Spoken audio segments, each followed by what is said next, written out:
And now we think it's time to introduce you to a step called, or known as, the preparatory step. It's actually a step that makes our body prepared for the next step ahead. It gets the body moving. Now, when we use this preparatory step, as I said, it's really just a matter of starting the body weight moving. It's a walk. So sideways on, I'm not actually showing any power of trying to move. All I'm doing is getting the body ready for its movement by literally walking. You see many beginner dancers and many advanced dancers actually trying to step into this. It's only what it says. It's a preparatory step. I'm walking onto the foot. Now, of course, how we do this is very important because we have a beautiful lady in front of us, and what we mustn't do is block our movement or block the lady's rotation.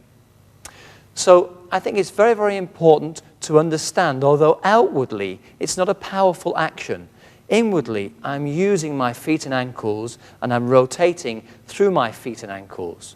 Remember the exercise for rotation? Imagine that the feet are inside the shoes and you're turning your feet inside your shoes and not turning your feet, the shoes themselves. That is so important. As I make my first step, of course, I'm thinking of a walk, so again, my foot is just literally moving forward. Sideways, it's moving forwards. I'm not literally thinking of a swing. This is only a walk.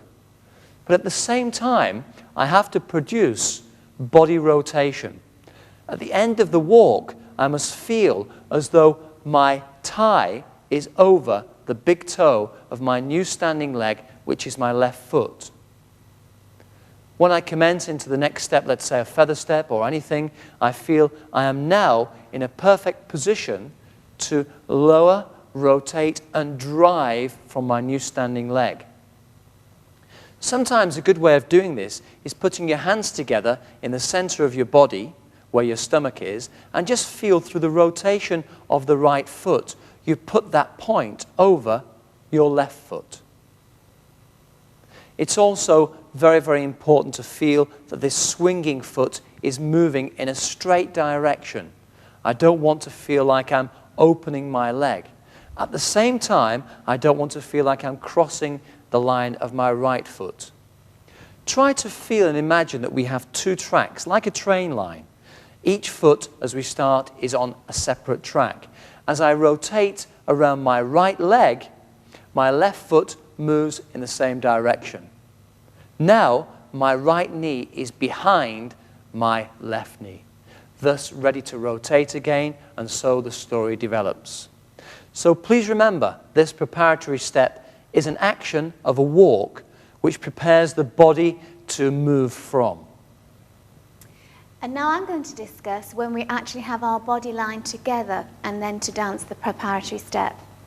What I'm very conscious of as lady is that as I've taken my standing position, we're going to rotate slightly on this preparatory step. And I have to be very careful that as we rotate, if I take the position, as we take this preparatory step, that I do not cross the vertical center line. So subsequently, when I'm taking this step and I'm lined up in this position, I'm using the idea of torsion. That's where we turn one part of the body against the other to keep my position through to the left. So if I do that with Marcus and show you with Marcus, there's my standing position, my center towards him, my right hip higher. As we take this preparation step, I'm still keeping my curve to the left. So I'm putting my center to the right and my curve to the left. If you can imagine, this is just the very small preparation step, really, to start the foxtrot. But I'm very conscious of keeping my window and Marcus's window, because as we develop the foxtrot with some lowering and some swinging, these problems are going to increase if we cross over the center line. And my personal image as lady is that my standing position becomes a little bit like a tornado. So it starts off small in the base, and we have a spiral action through the body and out into the hold. So even at the end of the preparation step, we're still trying to have a dynamic and very effective posture and hold.